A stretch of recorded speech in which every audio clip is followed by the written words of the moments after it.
just another day in this waking nightmare, eh?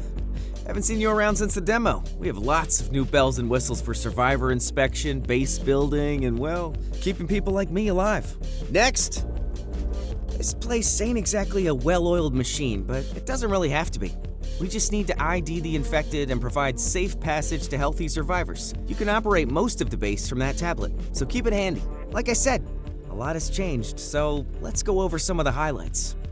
Each day, you're gonna have a line of folks desperate to get in, so check them one at a time. We have all the classic zombie scanning tools, and even some fancy new ones. Many of them are upgradable too, so keep them on the cutting edge to stay ahead of the curve.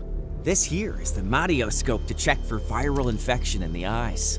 The portable X-ray is a new one too, and it's great for checking these flesh bags for signs of zombie stuff, and a deeper look to root out any contraband. Yeah, we'll talk more on that later.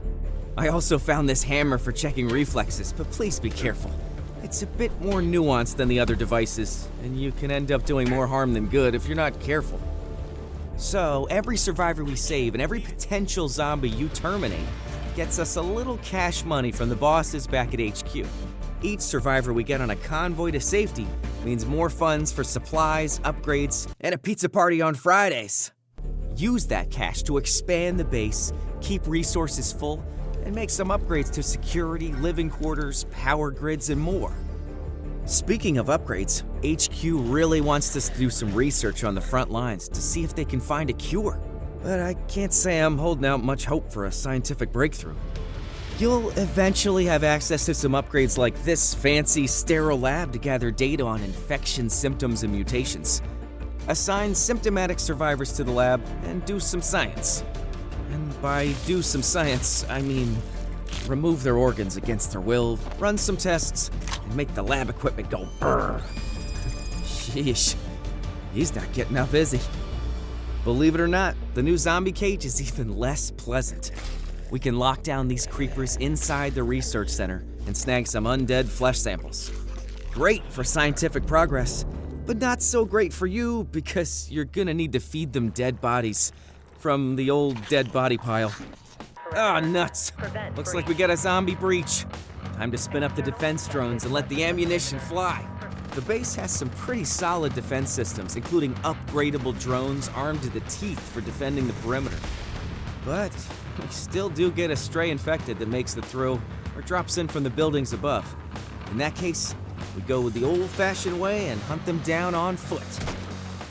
Okay, so that's some of the new stuff, but there's a lot more to discover. Oh, and before I forget, these survivors sometimes try to sneak in contraband, so have a look through their bags and backpacks too. Grab weapons, infected items, and anything that looks suspicious.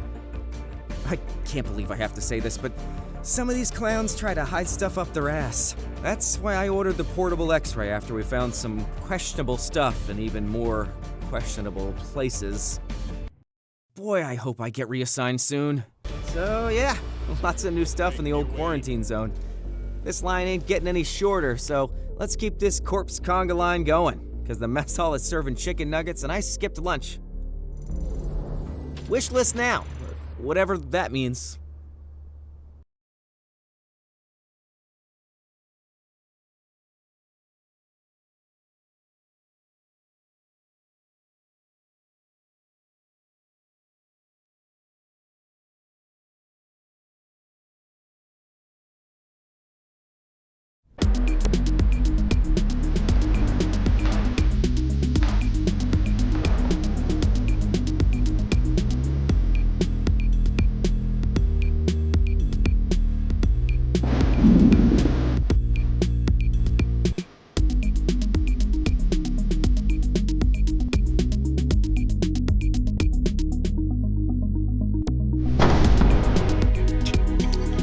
The subject is infected and must be eliminated.